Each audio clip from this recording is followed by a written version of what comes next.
आइए जानते हैं आज के प्रमुख अंतर्राष्ट्रीय खबरों को। पहले एक नजर हेडलाइंस पर। भारत कनाडा के बीच हुई यूरेनियम डील।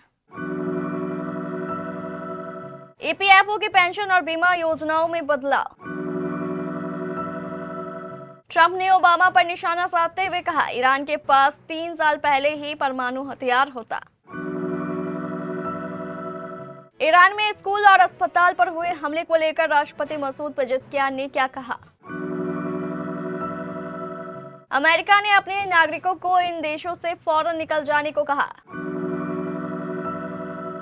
ओमान में तेल टैंकर पर ड्रोन हमले में एक भारतीय की मौत। सऊदी अरब के रियाद स्थित अमेरिकी दूतावास पर हमला।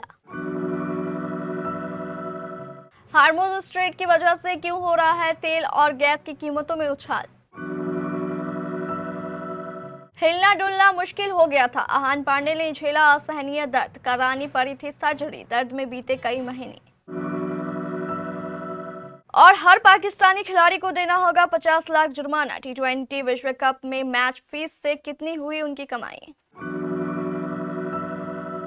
प्रधानमंत्री नरेंद्र मोदी और उनके कनाडाई समकक्ष मार्क कार्नी के बीच दिल्ली में मुलाकात हुई। इस दौरान दोनों देशों के बीच कई अहम समझौतों पर हस्ताक्षर हुए, जिसमें यूरेनियम सप्लाई का एक महत्वपूर्ण समझौता भी शामिल है।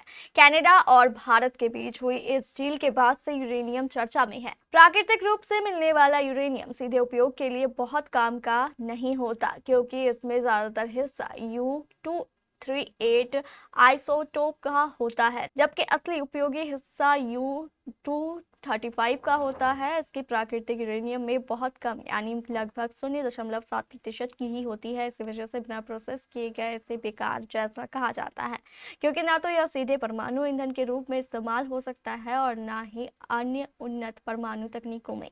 ऐसे में इसे काम में लाने के लिए प्रोसेस किया जाता है। रिटायरमेंट फंड का प्रबंधन करने वाली संस्था ईपीएफओ ने वित्त वर्ष 2025-26 के लिए भविष्य निधि जमा पर ब्याज दर 8.25% तय की है।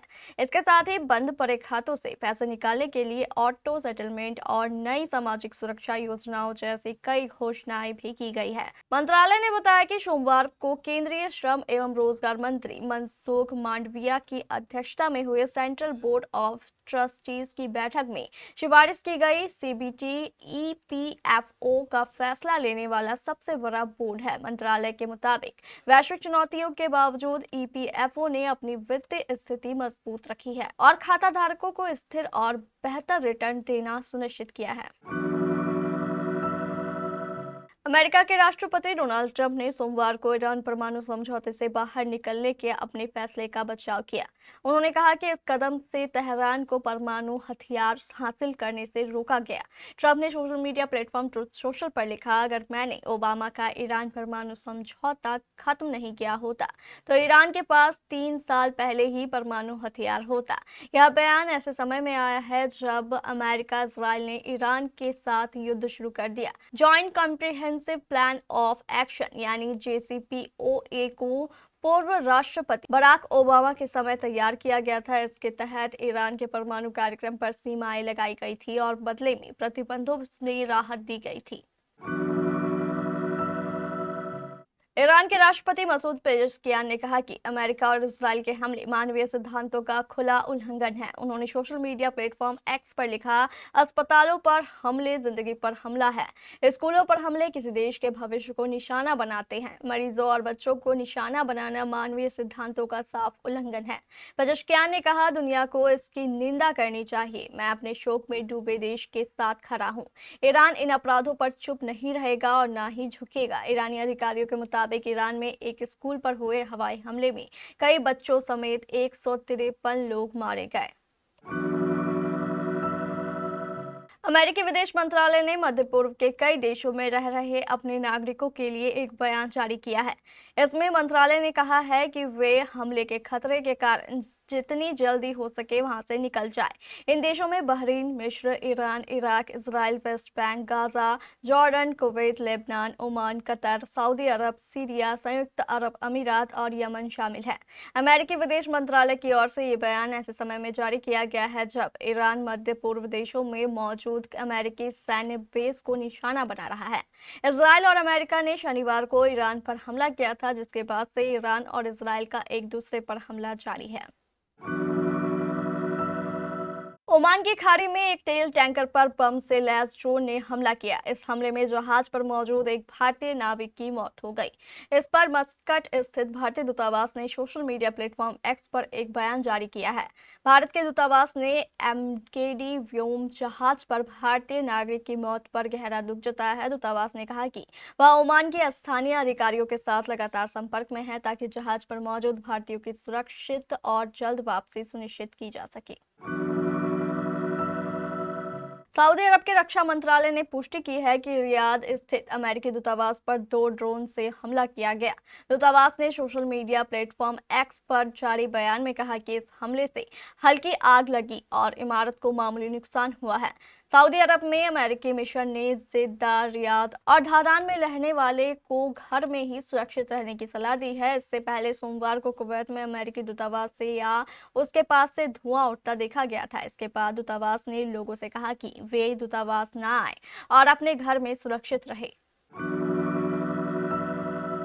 मध्य पूर्व में अमेरिका और इसराइल के जारी हमलों के जवाब में ईरान लगातार हमले कर रहा है। इस बीच दुनिया में तेल की कीमतों में बढ़ोतरी दर्ज की गई है। सोमवार को प्राकृतिक गैस की कीमतों में लगभग 50% की तेज बढ़ोतरी हुई, क्योंकि दुनिया की सबसे बड़ी निर्यातक कंपनियों में से एक कतर एनर्जी ने अपनी फैसिलिटीज पर हुए सैन्य हमलों के बाद उत्पादन रोक दिया। तेल की वैश्विक मानक कीमत यानी ब्रेंट क्रूड सोमवार को 10% उछलकर $82 प्रति बैरल से ऊपर पहुंच गया। पिछले 2 दिनों में हॉर्मुज़ जलजमरूमध्य के पास कम से कम 3 जहाजों पर हमले के बाद यह बढ़ोतरी हुई। स्ट्रेट 2 समुद्रों को जोड़ने वाली एक संकरी वाटर बॉडी होती है। अहान पांडे ने साल 2025 में अपनी डेब्यू फिल्म सैयारा से तहलका मचा दिया था। यह मूवी बॉक्स ऑफिस पर बड़ी कामयाब साबित हुई। हाल ही में अहान पांडे ने बताया कि फिल्म की रिलीज के बाद उन्हें बेहद गंभीर चोट लग गई थी। इस चोट का असर इतना गहरा था कि वह ना तो हिलडुल पाते थे और ना ही वजन उठा पाते थे। एक इंटरव्यू में अहान पांडे ने बताया, पता नहीं मुझे यह कहना चाहिए या नहीं, लेकिन पिछले साल सैयारा के रिलीज के बाद मुझे एक बड़ी सर्जरी करानी पड़ी थी। यह सबसे दर्दनाक सर्जरी में से एक थी और इसे पूरी तरह ठीक होने में काफी लंबा समय लगा। पाकिस्तान क्रिकेट टीम टी20 विश्व कप 2026 के सेमीफाइनल में नहीं पहुंच पाई। इसकी वजह से पीसीबी ने खिलाड़ियों पर कड़ा एक्शन लेने का फैसला किया है। पाकिस्तान के हर खिलाड़ी पर 50 लाख पाकिस्तानी रुपए का जुर्माना लगाया जाएगा। भारतीय करेंसी में यह करीब 16 लाख रुपए होता है। टीम ने अपने आखिरी सुपर 8 के मैच में श्रीलंका को हरा दिया था, लेकिन खराब नेट रन रेट की वजह से उसे बाहर होना पड़ा। खिलाड़ियों की खेलने के लिए बोर्ड की तरफ से मैच फीस मिलती है। टेस्ट मैच खेलने के लिए एक पाकिस्तानी खिलाड़ी 12,57,795 पाकिस्तानी रुपए अपने बोर्ड से पाता है। पाकिस्तान क्रिकेट बोर्ड की तरफ से खिलाड़ियों ने वनडे मैच के लिए 6,44,000 और टी20 इंटरनेशनल के लिए 4,18,554 पाकिस्तानी रुपए मिलते हैं।